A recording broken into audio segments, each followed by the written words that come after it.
बिस्मिल्लाहिर्रहमानिर्रहीम। मैं हूं डॉक्टर खावर चौधरी। आप देख रहे हैं द उर्दू गज़ट। आज आपकी मुलाकात एक नौजवान शख्सियत से करा रहे हैं जिन्होंने 2016 में मुख्तलिफ कंपनीज के साथ इन्वेस्टमेंट से काम शुरू किया। आज एक स्टॉक एक्सचेंज में मुतहर्रिक हैं। कमालिया से आपका ताल्लुक है, शोबे के एतबार से तदरीस से वाबस्ता हैं। आइए आपकी मुलाकात करवाते हैं। राय जमशेद खान, अस्सलाम वालेकुम। वालेकुम सलाम। कैसे हैं आप? अल्हम्दुलिल्लाह, आप सुनाए? शुक्रिया। अच्छा, ज़रा अपना पस मंज़र बताइए कि आपने तालीम कितनी हासिल की और इस तरफ कैसे आए? मेरी एजुकेशन की अगर बात करें तो मास्टर्स मैंने किया हुआ है मैथमेटिक्स में, कंप्यूटेशनल मैथमेटिक्स, और बहाउद्दीन ज़करिया यूनिवर्सिटी मुल्तान से। और प्लस एक्चुअल में स्टॉक्स में मेरे आने से पहले मैं थोड़ा सा अगर आपको ब्रीफ करूं तो मेरा म्यूचुअल फंड में पहले इंटरेस्ट बना था कि कुछ कंपनी से जो करते थे कि जी हमारा फॉर एग्जांपल हमने विद इन 1 ईयर हमने 10% टू 12% हमने प्रॉफिट रिटर्न्स दिए। ये उस वक्त की मैं बात करूं 2016 में, जब इंटरेस्ट रेट जो है तकरीबन 4-5% 6% तक आपका मतलब था और आपको बैंक इतने दे रहे थे। तब कुछ कंपनी से जो क्लेम करते थे कि जी हमने स्टॉक्स के अंदर बहुत तेज़ी आई, 2016 की मैं बात कर रहा हूँ, और प्रॉफिट्स जो हैं वो काफ़ी मतलब क्लेम कर रही थी कंपनीज। तो तब मैंने फिर उस वक्त देखा कि यार ठीक है, कुछ कंपनी स्टॉक्स हैं। तो मुझे उस वक्त स्टॉक मार्केट का डायरेक्ट नहीं अंदाजा था। मुझे उस वक्त ये पता था कि जी कुछ हैं कंपनीज, कुछ कारोबार करते हैं इस तरह का जिसमें जी आप कंपनीज के अंदर पैसे लगाते हैं और आपको फिर प्रॉफिट भी होता है और लॉस भी होता है। तो मैंने लेकिन स्टार्ट में मुझे म्यूचुअल फंड नजर आए कुछ। तो एक NIT है, गवर्नमेंट का इंस्टीट्यूट है, नेशनल इन्वेस्टमेंट ट्रस्ट, उनके यूनिट से वो मतलब 2016 में मैंने फर्स्ट टाइम मतलब उसमें इन्वेस्टमेंट की। तो उसमें काफ़ी मुझे जल्द ही तकरीबन साल 1.5 साल में मुझे 20 to 30% 40% तक मुझे प्रॉफिट उसमें मिला। अच्छा। तो मैं फिर उसमें मुझे इंटरेस्ट हुआ, डेवलप हुआ कि ये कंपनी जो है, जाहिर बात है अगर उसको मुझे इतना प्रॉफिट दे रही है तो उसको कितना प्रॉफिट होगा, उसने भी तो अपना कुछ ना कुछ मार्जिन बीच में रखा होगा। तो मैं फिर अब उस तरफ चल पड़ा कि यार ये किस तरह इन्वेस्ट करते हैं ये स्टॉक म्यूचुअल फंड्स। एक्चुअल में डिटेल में मैं फिर उसकी स्टडी पे चल पड़ा। अच्छा। म्यूचुअल फंड की टाइप्स कौन सी हैं, फिर म्यूचुअल फंड्स आप इन्वेस्ट कैसे कर सकते हैं, कौन सा म्यूचुअल फंड किस टाइम में ज़्यादा आपको प्रॉफिट दे रहा होता है। और प्लस इसी तरह फिर जब मुझे आइडिया हुआ स्टॉक मार्केट का तो मैंने 2022 में मैंने अपना फर्स्ट स्टेप जो है अपना जो अकाउंट ओपन किया वो जबरदस्त। अच्छा, आप ये बताएं कि आप इतने अरसे से काम कर रहे हैं, तो क्या ऐसी 3 नसीहतें आप कर सकते हैं नए लोगों को कि वो जब स्टॉक एक्सचेंज में आते हैं तो क्या करें, कि कैसे शुरू करें? देखें, स्टॉक मार्केट में जब भी आपने आना है ना, आपने एक एलिमेंट अपने ज़हन में जो बिठाना है वो रिस्क फैक्टर है। अच्छा। ये एक वोलेटाइल मार्केट है। आपको जाहिर बात है अगर आप बगैर कोई सोचे समझे इसमें इन्वेस्टमेंट कर देंगे तो आपको जाहिर बात नुकसान के बहुत ज्यादा चांसेस होते हैं। उतार चढ़ाव तो यकीनी तौर पे है जी इसमें, लेकिन कुछ जिसको आप as a batting app batting के तौर पे इस्तेमाल करते हैं कि जिसको हम जुआ कहते हैं। अच्छा। ये जुआ एक्चुअल में हरगिज नहीं है।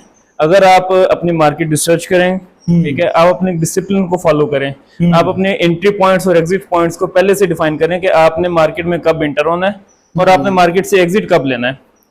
ये दोनों चीजें अगर आप पहले एट अ टाइम आप अपना डिसाइड करते हैं और फिर उसको मार्केट के ऊपर छोड़ देंगे, ठीक है अब मैं अपने राइट टाइम का वेट करूंगा और फिर उसके अंदर अपना। अच्छा, मतलब 3 पॉइंट्स में अगर हम कहें तो आप ये शॉर्टली बता लें कि ये कर लें, ये कर लें, ये कर लें। सबसे पहले discipline, risk management, plus emotions control. जबरदस्त, मतलब इमोशंस भी इसमें बड़ी अहम बात है। इमोशन कई जगहों पे तो कुछ लोग हैं जो कि इमोशन को टॉप प्रायोरिटी भी देते हैं। रीजन उसकी मिसाल के तौर पे आप जब इन्वेस्ट करते हैं और आपको नजर आ रहा है कि जी आपने एक कंपनी है जो आपने 100 रुपए के ऊपर शेयर लिया है, वो अब 110 रुपए का हो गया, अब 10 रुपए का आपको प्रॉफिट हो रहा है। आपने इंटर होने से पहले आपने सोचा था कि ठीक है मैं 120 पे एग्जिट लूंगा, लेकिन वो 110 पे चला गया और अब आपका दिल कह रहा है कि यार कहीं ये 10 रुपए भी प्रॉफिट मेरा ना चला जाए और आप उसको सेल आउट कर देते हैं। जबरदस्त। अच्छा, आप मुझे ये बताएं कि इसके लिए डिग्री की जरूरी है स्टॉक एक्सचेंज में, या डिग्री के बगैर भी बंदा कुछ कर सकता है? नहीं, विदाउट डिग्री भी आप इसमें कर सकते हैं। इसमें ऐसे कोई आपकी डिग्री के रिक्वायरमेंट्स नहीं है। हाँ, आपको बेसिक नॉलेज होना चाहिए, आपका फाइनेंशियल नॉलेज इतना स्ट्रांग होना चाहिए कि आप कंपनीज की रिपोर्ट्स देख सकें, आप टेक्निकल एनालिसिस पे आ सके या फंडामेंटल एनालिसिस पे आ सकें। अच्छा, आमतौर पर क्या गलतफहमियां जो स्टॉक एक्सचेंज से मुताल्लिक हैं? स्टॉक एक्सचेंज को एक्चुअल में लोग कुछ समझते हैं कि जी यहाँ पे मैं इन्वेस्ट पैसे कर रहा हूँ, कंपनी पैसे लेके मेरे ना भाग जाए, हाँ। ब्रोकर मेरे पैसे लेके ना भाग जाए, मेरे पैसे डूब जाएंगे, मुझे कैसे पता चलेगा मेरे पैसे सेफ एंड पे हैं। तो ये एक्चुअली में सब गलतफहमी है, ये प्रॉपर गवर्नमेंट की तरफ से रेगुलेटेड है। स्टॉक ब्रोकर्स जो बैठे हैं इसमें वो कई कई सालों से बैठे हैं, और वो ये सिर्फ नहीं है कि आपके वो पैसे लेके भागेंगे, वो अरबों रुपए में डील्स कर रहे हैं और उनका फ्यूचर इधर ही है, वो बिजनेस अपना कर रहे हैं। कौन सा ऐसा बंदा जो अपना बिजनेस को छोड़ के अपने पैसे लेके भाग सकता है? अच्छा, क्या इंडिकेटर्स होते हैं जो आपको स्टॉक में माल लगाने पर आमादा करते हैं? सो इंडिकेटर्स आपके पास जो ज्यादातर आते हैं वो टेक्निकल एनालिसिस में आते हैं, फंडामेंटल एनालिसिस में ऐसे इंडिकेटर्स नहीं होते हैं। टेक्निकल एनालिसिस की अगर बात करें तो उसमें 2-3 इंडिकेटर्स की अगर मैं बात करूं, सिंपल एक मूविंग एवरेज होती है आपके पास, तो आप उसके अंदर देख सकते हैं।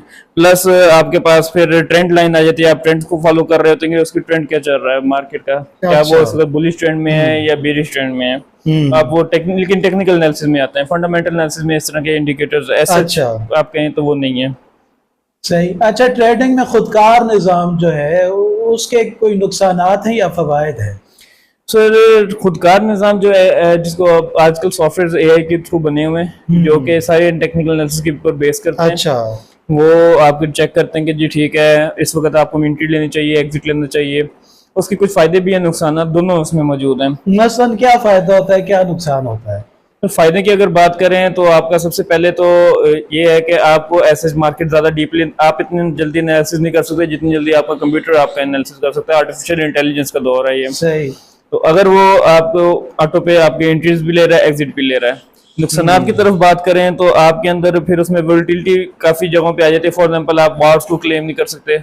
अब आपको पता है रशिया और यूक्रेन की वार हुई है, उसकी वजह से मार्केट के अंदर काफी हलचल हो जाती है, या आपके पास कोई भी ग्लोबल न्यूज आ रही होती है तो वो चीजें आपके पास जो है वो ट्रेडिंग जो सिस्टम है ऑटोमेटिक जो आप कह रहे हैं सॉफ्टवेयर कह रहे हैं आप, वो उसको इतनी जल्दी कैचअप नहीं कर पाते हैं। सही। अच्छा जमशेद साहब, दो इस्तिलाहात है, अर्निंग पर शेयर और बुक वैल्यूज, ये क्या होता है?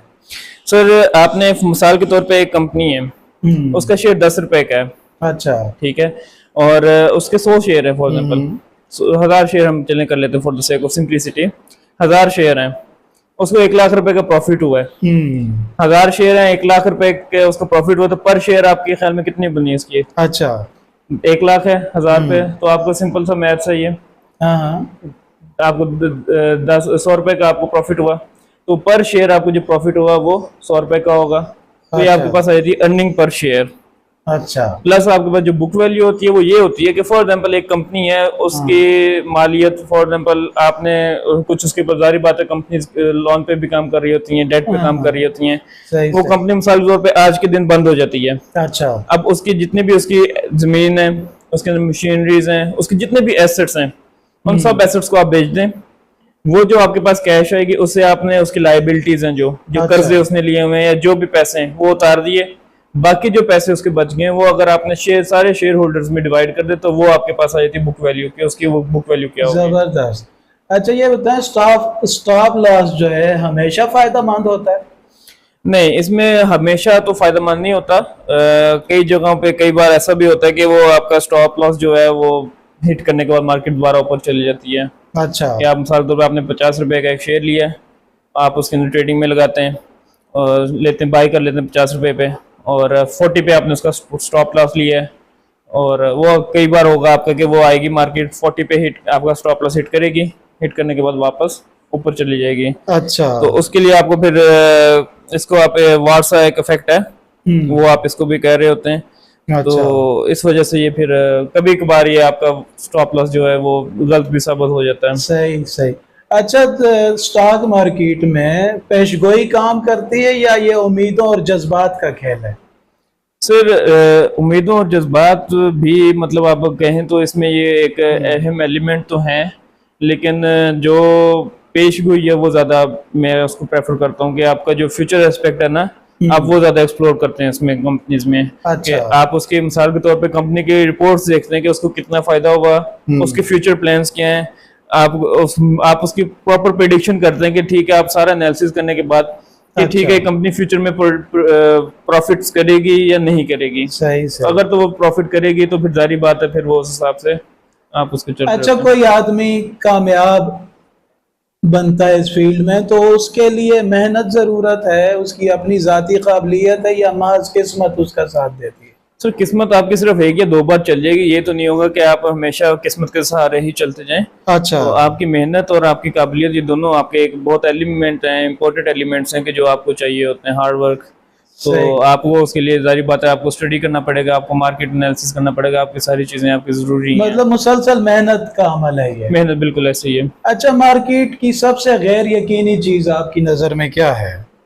सर जो गैर यकीनी अनसर्टेनिटी है वो मैं न्यूज को कहता हूँ। अच्छा। कि पाकिस्तान एक ऐसा कंट्री जिसमें कोई भी न्यूज आए, फॉर एग्जांपल आप अभी रिसेंट अगर हम देखें तो पाकिस्तान इंडिया वॉर का एक न्यूज आई थी, जिसकी वजह से मार्केट ने रिकॉर्ड लॉस किया, मतलब 10% से भी अबव मार्केट ने मतलब रिकॉर्ड लॉस में चली गई, 10,000 पॉइंट उसके नीचे आ गए थे। तो सबसे ज्यादा जो न्यूज के ऊपर है कि न्यूज बेस्ड मार्केट काफी हमारी है, कि न्यूज आएगी तो मार्केट जो है सस्टेन नहीं करती हमारे। अच्छा। अच्छा, एक और बड़ी बात पूछी जाती है कि जो स्टॉक मार्केट की अखलाकियात हैं, ये कितना मैटर करती हैं? सर आपकी मतलब सिंपल सी बात है कि अगर आपके सिंपल बेसिक आपके प्रिंसिपल्स ही नहीं होंगे तो आप उसके अंदर मार्केट कोई भी हो, जो कोई भी बिजनेस हो, बिजनेस जो है वो चलता ही अखलाकियात पे है मेरे ख्याल में, अगर आप मेरे से पूछें तो ख्याल बगैर उसके तो मेरे ख्याल में कोई भी बिजनेस दुनिया में कहीं भी है वो कामयाब नहीं हो सकता। सही सही सही। मतलब आप दो चार बुनियादी अखलाकियात बता दें, क्या है स्टॉक मार्केट की? सर मार्केट की बुनियादी अखलाकियात की अगर बात करें तो आपके जो फेयर प्ले है ना, ये मिसाल के तौर पे अक्सर एक आप मार्केट में जब इन्वेस्टमेंट कर रहे हैं तो आपने देखना सबसे पहले कि जी ठीक है उसकी ऑडिट रिपोर्ट है, रिपोर्ट उसकी जो मार्केट की है वो ऑडिटेड है।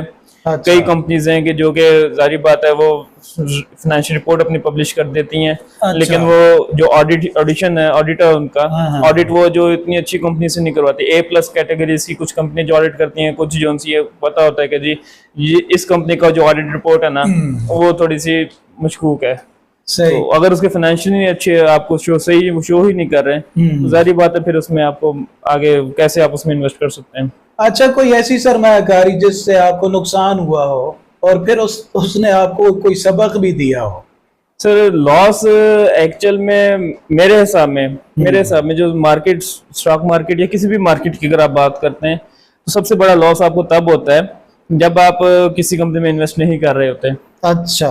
आपको पता है कि फलां कंपनी जो है वो फॉर एग्जाम्पल कंपनी ए है, मैं किसी कंपनी का नाम नहीं लेता, उसका शेयर आज 20 रुपए का है और उसने आने वाले वक्त में 100 रुपए का होना है। अच्छा। आपको पता था लेकिन आपने इन्वेस्ट नहीं किया। तो मैं इसको सबसे ज्यादा बड़ा लॉस ही कहूंगा कि आपने क्यों नहीं उस वक्त इन्वेस्ट किया, बाद में आप बैठ के पछताएंगे। नहीं तो आपने जो किया है नुकसान हुआ, मेरा सवाल बुनियादी ये था। जी नहीं, आज तक मुझे अल्हम्दुलिल्लाह सच नुकसान नहीं हुआ। मैंने अपने नुकसान को भी अपने प्रॉफिट्स में कन्वर्ट किया है। वो कैसे? सर प्रॉफिट्स को अंदर इस तरह के, फॉर एग्जांपल मैं एक कंपनी है सिनर्जी, मैं नाम ले लेता हूँ उसका मैंने शेयर लिया था 5 रुपए पे। 2023 की बात मैं कर रहा हूँ, 2023 में। अच्छा। अब 5 रुपए का उसका शेयर चल रहा था, उस वक्त मैंने उसकी बाइंग की। मेरे सामने मार्केट ने परफॉर्म करना था, वो रिफाइनरी सेक्टर की कंपनी है। अच्छा। रिफाइनरी सेक्टर अभी आपको पता है आजकल कितना परफॉर्म कर रहा है। सही। तो उस वक्त वो मैंने 5 रुपए का लिया, लेकिन वो मार्केट बगैर 5 रुपए के बजाय ऊपर जाने के वो 4.5 रुपए पे 4.5 पे आ गई, 4.3 पे आ गई। तो मैंने सिंपल टेक्निक क्या यूज की, मैंने एवरेजिंग की उसकी। अच्छा। वो 4.5 पे आ गया तो मैंने 4.5 पे और परचेज किए। अच्छा। इसी तरह ही वो फिर 4 पे आ गई, मैंने 4 पे और परचेजेस की। तो तकरीबन मैंने 1 साल का ड्यूरेशन जो है वो मैंने वो नीचे मार्केट जैसे जैसे वो नीचे आता रहा मैं परचेजिंग अपनी ज्यादा से ज्यादा करता रहा हूँ। जबरदस्त। फॉर एग्जाम्पल मैंने पहले 100 लिए थे तो मैं 200 ले रहा हूँ।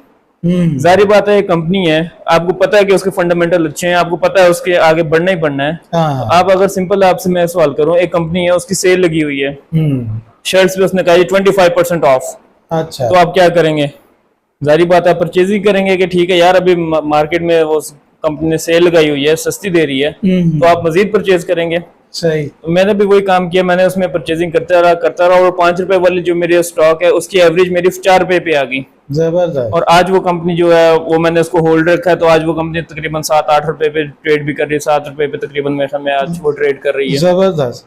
अच्छा, अगर कोई नया आदमी 10,000 से शुरू करता है तो कैसे उसकी कामयाबी हो सकती है या कैसे वो आगे बढ़ सकता है? सर आपको मैं रिकमेंड यही करूंगा कि शुरू में जो है आप मिनिमम 10,000 से ही आपको मैं रिकमेंड करूंगा। 5,000 से भी आप लोग स्टार्टिंग कर सकते हैं। ट्रेड की जो आपकी बेसिक वैल्यू 5,000 है, आपका जो ब्रोकर आपका जो डिमांड है उसकी ना मिनिमम वैल्यू इन्वेस्टमेंट 5,000 है। आप 5,000 से बेशक स्टार्ट करें। स्टार्ट में आप सिर्फ लगाएं पैसे और आप फील करेंगे उसके अंदर आप प्रॉफिट आपका कैसा हो रहा है और लॉस कैसा हो रहा है। आप उसको फील करें, आप इमोशंस को अपने चेक करें कि आपके इमोशंस कैसे आते हैं। क्या वो लॉस होने पे आप बिल्कुल ही दिल हार बैठते हैं, या अगर आप प्रॉफिट हो रहा होता है तो आप कैसा आपको फील हो रहा होता है। अच्छा, किन कंपनियों में सरमायाकारी करनी चाहिए? कुछ के नाम ले दें कि फलां फलां में कर लें तो वो फायदा होगा। सर कंपनीज के ऐसे डायरेक्ट नाम तो मेरे ख्याल में मैं अगर बात करूं तो सेक्टर्स का मैं बता देता हूँ। कंपनीज के बजाय मैं सेक्टर्स का बता देता हूँ। कुछ सेक्टर्स हैं जैसा कि मिसाल के तौर पे टेक्नोलॉजी सेक्टर। अच्छा। आने वक्त में आपको पता है आपका सारा एआई का दौर आ रहा है, कंप्यूटर का जो दौर आ रहा है। तो टेक्नोलॉजी सेक्टर इस वक्त एक ऐसा है जो पाकिस्तान में अभी भी मैं समझता हूँ तो अंडररेटेड है। अच्छा। अभी भी उसमें बहुत ज्यादा प्रॉफिट्स बनाए जा सकते हैं। सही। आप टेक्नोलॉजी सेक्टर में चलें, आप फर्टिलाइजर सेक्टर में आपकी फर्टिलाइजर्स की जो कंपनीज हैं आप उनमें आप अगर आप इन्वेस्टमेंट करें, और सेम आप कुछ पेट्रोलियम की कंपनीज हैं आपकी इसकी रिफाइनरी है कुछ, आप इन सेक्टर में पेट्रोलियम सेक्टर में आए तो आपको वहाँ पे काफी अच्छे प्रॉफिट्स हो सकते हैं। अच्छा, क्रिप्टो करेंसी का जो है इसमें सरमायाकारी कैसी है? सर अगर आप मेरे से पूछें स्टॉक एक्सचेंज और क्रिप्टो करेंसी तो मैं स्टॉक एक्सचेंज को ज्यादा प्रेफर करूंगा। अच्छा। हाँ, आपका एक पोर्टफोलियो फॉर एग्जाम्पल आपके पास 1 लाख है तो मैं कहूंगा 1 लाख का जो 5% है ना, वो अगर आप चाहते हैं तो आप क्रिप्टो में लगा सकते हैं, इससे ज्यादा ना लगाएं। क्यों? क्योंकि वो बहुत ज्यादा वोलेटाइल कंपनी है वो। अच्छा। उसमें आपको प्रॉफिट्स भी ज्यादा अच्छे मिलते हैं, लेकिन नुकसान के सूरत में वो आपका पूरा का पूरा बैलेंस भी ले उड़ेंगे, आपका अकाउंट बिल्कुल वॉश होकर 0 पे आ जाता है उसमें। अच्छा। अच्छा, आपका मौजूदा पोर्टफोलियो कैसा है? सर इस वक्त मेरे पास तकरीबन 8 सेक्टर्स हैं जो जिनमें मैंने इन्वेस्टमेंट की हुई है। अच्छा, जबरदस्त। तो मैंने सिंपल सा मेरा एक फॉर्मूला है, हर सेक्टर की जो बेस्ट कंपनी है उसको सिलेक्ट करो। अच्छा। फॉर एग्जाम्पल आप टेक्नोलॉजी सेक्टर में कुछ कंपनीज हैं, आप उन सारी कंपनीज को एनालाइज करें, आपस में कंपेयर करें कि उनमें से बेहतर कौन सा परफॉर्म करिए और फ्यूचर में कौन सी बेहतर होगी। सही। तो आप उस एक कंपनी को उठा लें, टेक्नोलॉजी सेक्टर से फर्टिलाइजर से उठा लें, आप फिर असेंबलर जो कार असेंबलिंग्स हैं आप उनमें से एक उठा लें, आप रिफाइनरीज में से एक ले लें। तो हर सेक्टर के अंदर से आप एक एक कंपनी उठाते जाएं तो मेरे ख्याल में आपके पास 5-7 कंपनी मोर देन इनफ है कि आप वो इतना अपने पोर्टफोलियो को मैनेज कर। अच्छा, कामयाबी के लिए मार्केट के हालात बेहतर होना जरूरी है या? सर मार्केट के हालात तो हमेशा पाकिस्तान में अप्स एंड डाउन चलते रहते हैं, लेकिन कई बार ऐसे है कि जो बुरे हालात भी थे, कई लोगों ने वहां पे बहुत अच्छे प्रॉफिट्स निकाले जब सारी मार्केट लॉस में थी, लेकिन चंद सेक्टर ऐसे थे। अब मैं एग्जांपल दूंगा कोविड की। कोविड में आपको पता है सारी मार्केट्स बंद थी, सारी मार्केट्स क्रैश, दुनिया की पूरी दुनिया की जो आलमी मईशत वो क्रैश कर रही थी। लेकिन उस वक्त भी कुछ थी कंपनीज जो प्रॉफिट जनरेट कर रही थी, जैसे कि ई कॉमर्स। आपको पता है उस वक्त ई कॉमर्स में बहुत ज्यादा बूम आया है, लोगों ने ऑनलाइन ट्रेडिंग शुरू की है, लोगों ने ऑनलाइन ऑर्डर्स आए, घरों पे डिलीवर हुए सारा कुछ। तो ई कॉमर्स और टेक्नोलॉजी आपकी उस वक्त बहुत ज्यादा बूम पे थी। तो आपको पता होना चाहिए राइट टाइम पे कि आपको ठीक है फिल वक्त किस चीज के अंदर बूम आने वाला है या फिल वक्त किस चीज की ज्यादा डिमांड है, आप उन कंपनीज में आप इन्वेस्ट करें तो आपको प्रॉफिट होगा। जबरदस्त। अच्छा, कामयाब ट्रेडिंग के बाद अपने जज्बात पर कैसे काबू पाते हैं? सर सिंपल सी बात है कि बीइंग मुस्लिम बस आप अल्लाह का शुक्र अदा करें और अपने नई ट्रेड की तलाश में निकल जाएं। मतलब इसमें कोई ऐसे रॉकेट साइंस नहीं है, बस आप अल्हम्दुलिल्लाह जब भी आपको प्रॉफिट होता है तो उसमें से आप बस अगली की तलाश में निकल जाते हैं कि ठीक है जी। फॉर एग्जांपल मैं अगर आपको बताऊं तो पहले ट्रेड क्लोज करते वक्त मैं पहले से सोचता हूँ, प्लान करता हूँ कि ठीक है अगर मैं इस कंपनी से एग्जिट ले रहा हूँ, कंपनी ए से मैं एग्जिट ले रहा हूँ, अच्छा। तो मैंने किस कंपनी में इन्वेस्ट करना है आगे। अगर मुझे कोई कंपनी बी उस लेवल की नहीं मिलेगी कि मैं इस कंपनी ए से निकलूं तो मैं उसमें इन्वेस्ट नहीं करता जब तक मैं उसे एग्जिट ही नहीं लेता। मैं कंपनी ए से एग्जिट तब लूंगा जब मुझे अगली कंपनी कोई नजर आ रही होगी कि ठीक है मैंने यहाँ से निकाल के अगली साइड पे कहाँ डालना है, क्योंकि पैसा जो है वो फालतू पड़ा पड़ा वो अपनी वैल्यू खत्म करता है। सही। अच्छा, मार्केट क्रैश होने की सूरत में आपका क्या तर्ज अमल होता है? मैं सर जिस तरह मैंने अभी पहले आपको बात बताई, जब मार्केट क्रैश होती है तो मेरा उस दिन शॉपिंग डे होता है। अच्छा। जिस तरह आपको पता होगा कि जी न्यू ईयर सेल लगती है या आपकी 11/11 सेल लगती है या कोई भी आपकी सेल लगती है, जिस तरह अभी 14 अगस्त की सेल लगी हुई थी। अच्छा। तो लोग जाके शॉपिंग कर रहे थे जी ठीक है या 14 अगस्त की सेल लगी है 20% 25% ऑफ है। जब मार्केट क्रैश करती है उस वक्त मेरे हिसाब में सेल शुरू कर मैं खरीदारी शुरू करता हूं। आप खुश होते हैं? मैं खुश होता हूं, मैं इंतजार में होता हूं। मैं बताऊं तो मैंने कुछ पैसे अलग से साइड पे रखे हुए हैं जो मैं तब इन्वेस्ट करता हूं जिस दिन मार्केट फुल क्रैश करेगी। अच्छा। जिस दिन मार्केट क्रैश करेगी मैं उस दिन परचेजिंग। अच्छा, एक सवाल बुनियादी तौर पे किया जाता है कि ये स्टॉक मार्केट कारोबार है या खेल है? सर ये प्योर बिजनेस है। अच्छा। आपकी जितने भी मार्केट, स्टॉक मार्केट में कंपनी 350 से ज्यादा आपकी कंपनी लिस्ट है, वो सब की सब आपकी जारी बात है, हर स्टॉक के पीछे एक कंपनी है प्रॉपर। वो एक आपको एग्जांपल दूंगा, कॉलगेट। अच्छा। कॉलगेट आप ब्रश यूज करते हैं उसका, आप उसकी टूथपेस्ट भी यूज करते हैं, आप उसके और भी काफी कई प्रोडक्ट्स हैं brands यूज हैं कर रहे हैं, उसकी। इस तरह कई और ब्रांड्स हैं, आप उनकी चीजें मार्केट्स में यूज कर रहे हैं, तो सेम आपकी वो कंपनी है जो वो प्रॉफिट कर रही है, तो आप उसमें इन्वेस्ट भी कर सकते हैं। अच्छा, कौन सी ऐसी टेक्नोलॉजी है जो स्टॉक मार्केट का बुनियादी ढांचा कह लें, नजरिया कह लें, वो तब्दील करने की ताकत रखती है? सर ऐसी ऐसे जब टेक्नोलॉजी की अगर आप बात करें तो मेरे ख्याल में स्टॉक मार्केट इतनी अब एक बहुत बड़ी एक फील्ड बन चुकी है कि वो किसी मतलब ऐसे कोई नई टेक्नोलॉजी आ गए तो उसमें नए सेक्टर आप डेवलप कर सकते हैं। वो ऑलरेडी इस वक्त टेक्नोलॉजी सेक्टर की मेरे ख्याल में कंपनी मौजूद है, तो आप सिंपल उनमें इन्वेस्टमेंट कर सकते हैं। मसलन कोई नाम अगर नहीं, वो तो एक और बात है कि आप इन्वेस्ट करते हैं जी जी। किसी टेक्नोलॉजी की सेक्टर में। सवाल यह था कि वो टेक्नोलॉजी कौन सी है जो इसकी फंडामेंटल्स चेंज कर सकती है? सर फंडामेंटल्स चेंज आप इस तरह मार्केट के, तो मेरे ख्याल में इस तरह की कोई ऐसे कोई टेक्नोलॉजी नहीं है। आल दो आपके पास सारा कुछ ऑलरेडी ऑनलाइन आप पे डेवलप हो चुका है। अब तो वो पुराना जमाना एक हुआ करता था जिसमें वो आप कागजों के ऊपर ट्रेडिंग हुआ करते थे, शेयर परचेज भी होते थे, सेल भी होते थे, कागजों पे हुआ करते थे, वो सब अब डिजिटलाइज हो चुका है ऑलरेडी।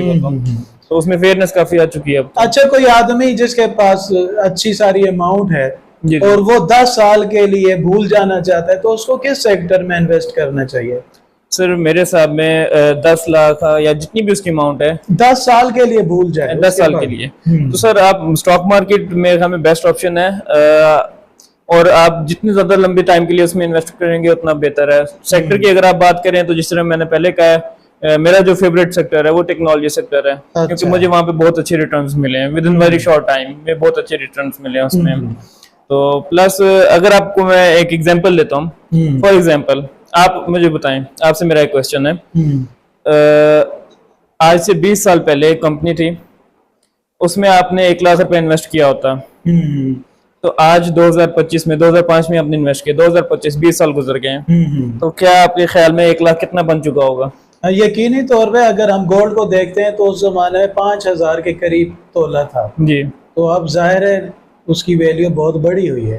फिर वो जो कंपनी है अगर मैं आपको बताऊं तो वो इस वक्त आपको 2 करोड़ से ज्यादा का प्रॉफिट दे रही है। 1 लाख उस वक्त का, आज से 2 करोड़ प्लस प्रॉफिट है उसमें। मतलब आपको तकरीबन, मैं वो कंपनी अगर पूछे तो माड़ी पेट्रोलियम में, आप चाहें तो आप बेशक जाके ऑनलाइन सर्च कर सकते हैं, माड़ी पेट्रोलियम में कंपनी है। उस वक्त उसका शेयर तकरीबन 100 रुपए का था। सही सही। उसने बाकी डिविडेंड्स और शेयर्स बोनसेस दिए, डिविडेंड्स दिए और बाकी सारा कुछ, तो आज उसकी वैल्यू 2 करोड़ से ज्यादा की है आपके उस वक्त 1 लाख की। सही सही। तो मेरे ख्याल में कई इस तरह के लोग होंगे जो 2005 में उनके पास 1 लाख रुपया तो था, लेकिन आज उनके पास 2 करोड़ नहीं होगा। हाँ, ये ठीक कह रहे हैं। अच्छा, मुझे ये बताएं, जो थोड़े तनख्वाह वाले लोग होते हैं प्राइवेट सेक्टर में या सरकारी इदारों में काम कर रहे हैं, जी जी, तो क्या उन्हें इस तरफ आना चाहिए? सर मेरे ख्याल में सबसे ज्यादा बेस्ट ये चीज है ही जो सैलरीड पर्सन है उनके लिए। अच्छा। कि वो अपनी मंथली अपनी सैलरी का एक छोटा सा पोर्शन 10% जो है, मिनिमम 10% वो है अपना इन्वेस्ट करें इसमें। अच्छा। 10% मंथली आप इन्वेस्ट करते रहें, with the passage of time आप देखेंगे तो आपका जो 10% आपके लिए, फॉर एग्जांपल बहुत छोटी अमाउंट आपको उस वक्त लग रही होगी, वो आज से आने वाले 10 साल बाद या 20 साल बाद आपके लिए एक बहुत हैवी अमाउंट बन चुकी होगी उस वक्त तक। सही। अच्छा, क्या ऐसी गलती है जो नया आदमी करता है और उसे कामयाबी नहीं होती? बुनियादी क्या गलती कर जाता है? सर नया आदमी मार्केट में आजकल जो हमारे पास अब जो जनरेशन आ रही है वो चाहती है कि हम रातों रात अमीर हो जाएं, हम रात को इन्वेस्ट करें और सुबह उठें तो हम अरबपति या करोड़पति हम बने हों। अच्छा। सर ऐसा नहीं होता। मार्केट जो है ये स्लो प्रोसेस है, मतलब आपको कुछ टाइम लगता है। आपकी जो भी इन्वेस्टमेंट्स हैं वो रातों रात नहीं अमीर हो सकते आप। ये एक बिजनेस है, ये प्रॉपर, जिस तरह आपको बिजनेस को टाइम देना पड़ता है आपको मार्केट को टाइम देना पड़ता है। तो with the passage of time लेकिन आपको एक अच्छी रिटर्न दे सकती है।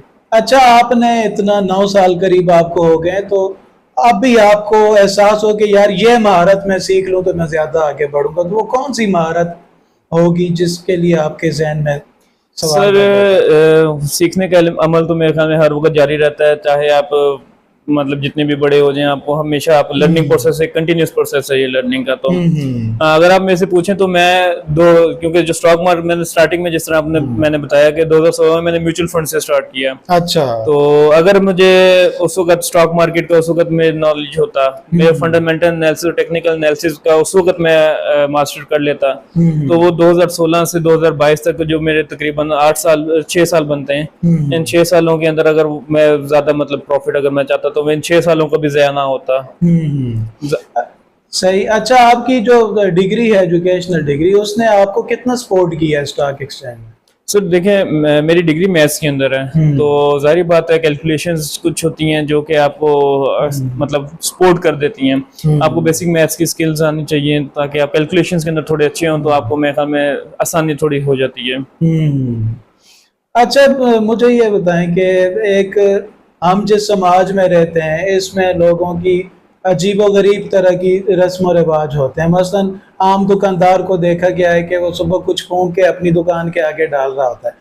तो आपकी भी कोई ऐसी रस्म है कि उसको जब आप इन्वेस्ट करते हैं तो पहले उस रस्म से गुजरते हैं? नहीं सर, इस तरह के ऐसा कोई रस्म वगैरह नहीं है। हमारी जो रस्में होती हैं वो हमारी टेक्निकल और फंडामेंटल एनालिसिस होती हैं, और हमारी ऐसी कोई रस्म नहीं होती। हम सबसे पहले मार्केट की स्टडी करते हैं, कंपनी स्टडी करते हैं, हालात देखते हैं कि ये राइट टाइम में एंटर होने का, और बस ऐसे रस्म वाली मतलब साइंस है ये, टोटल आपकी साइंस है आपकी, और आपका बिजनेस है। आप साइंस भी नहीं, आप इसको बिजनेस कह सकते हैं सर। ये बिजनेस है, कारोबार है ये एक। नहीं, वो कारोबारी लोगों का ही कहा है ना, वो उनके तवहम होते हैं, ख्यालात होते हैं, कोई फूंक के दुकान के आगे डाल रहे होते हैं। नहीं वो इस तरह का इस मार्केट में अच्छा, कोई ऐसे भी मैंने टेलीविजन पे देखा, कुछ लोग टिप्स दे रहे होते हैं कि ये 5-6 लफ्ज हैं, ये आप लिख के तो उसके बाद आप शुरू करें तो आपको ज्यादा फायदा होगा। सर मेरा वैसे उन्हीं से क्वेश्चन है कि अगर इस तरह के लफ्ज हैं तो वो आज इस वक्त यूट्यूब पे बैठ के कर रहे हैं, वो भी इस वक्त अमीर होते हैं। अच्छा, यहाँ अमीरी से मुझे एक सवाल याद आया, क्या स्टॉक मार्केट या स्टॉक एक्सचेंज अमीरों का काम है या गरीब भी इसमें कहीं दाखिल हो सकते हैं? नहीं सर, ये इसमें प्योरली ये आपको मैं जिस तरह पहले बताया, आपको सबसे ज्यादा इनकरेज ही किया जाता है सैलरी क्लास को कि आप आए आके अपने इन्वेस्टमेंट शुरू करें। अच्छा। आपने जो बजाय इधर उधर आपने इन्वेस्टमेंट्स करनी है, आपने प्लॉट्स लेने, प्लॉट्स भी आल्दो जारी बात है कुछ अगर आप प्रॉफिट की नीयत से कर रहे हैं, तो मेरे ख्याल में सबसे ज्यादा जो पाकिस्तान में बेस्ट प्लेटफॉर्म है वो स्टॉक मार्केट है, स्टॉक एक्सचेंज है। तो अगर आप आपने मंथली इनकम का 5,000 से, अब जारी बात है 5,000 से आप कोई प्लॉट तो जाके ले नहीं सकते। हाँ, आप स्टॉक मार्केट में हैं, आप उसको इन्वेस्ट कर रहे हैं, आप मंथली 5,000 सिर्फ निकाल लें, 5,000 से आप मंथली डालते रहें, हर मंथ इंक्लूड करते रहें, तो आपको अच्छे रिटर्न मिलते हैं। अच्छा, मैं ये आखिरी सवाल है आपसे कि ये मामूली अरसा नहीं है 9 साल का, इस अरसे में आपकी कोई कामयाब कहानी जो है हमारे नाजरीन से आप शेयर करना चाहें कि ये एक मेरी ऐसी कामयाब कहानी थी इन्वेस्टमेंट की जिससे मैं बहुत खुश हुआ, बहुत सरशार हुआ? सर मैं एक एयरलिंक कंपनी है, टेक्नोलॉजी सेक्टर की है, जिस तरह मैंने पहले बताया कि मैं ज़्यादा टेक्नोलॉजी सेक्टर मेरा फेवरेट भी इसी वजह से ही है। मैंने अपनी इन्वेस्टमेंट उसमें की टेक्नोलॉजी सेक्टर में, तकरीबन आपको मैं बताऊं तो मैंने उसका शेयर लिया 21-22 रुपए का शेयर लिया मैंने, 21.89 का, तकरीबन 22 रुपए का शेयर लिया। और वो कंपनी ने फिर पीक लगाया तकरीबन विद इन 2 ईयर्स, वो 22 रुपए का जो शेयर है वो 220 रुपए तक गया। अच्छा, मतलब आपका 10x आपका प्रॉफिट। फॉर एग्जाम्पल अगर आपने 1 लाख लगाया था तो 2 सालों में आपको वो 1 लाख जो है वो 10 लाख तक चला जाएगा। तो मतलब इस तरह वो मेरी एक सबसे जो मेरी सक्सेसफुल, मेरी एक जो सबसे अच्छी जो मेरी इन्वेस्टमेंट रही है वो एयरलिंक कंपनी है टेक्नोलॉजी सेक्टर की, उसमें रही है। अच्छा, वैसे आपकी बातें सुन के तो मेरा भी दिल कर रहा है कि मैं अभी से कोई आपके बिहाफ पे या आपसे रहनुमाई लेके तो इन्वेस्ट करूं। जी जी, नाजरीन का भी यकीनन दिल कर रहा होगा। देखें, जिंदगी मुसलसल जद्दोजहद का नाम है, आप किसी लम्हे रुक नहीं सकते। बहुत उम्दा गुफ्तगू हुई जमशेद साहब, आपका बहुत शुक्रिया। थैंक यू सर, सलामत रहें। नाजरीन, मिलते हैं एक नए प्रोग्राम में एक नई शख्सियत के साथ। मुझे यानी डॉक्टर खाबर चौधरी को इजाज़त दीजिए। अल्लाह हाफिज़।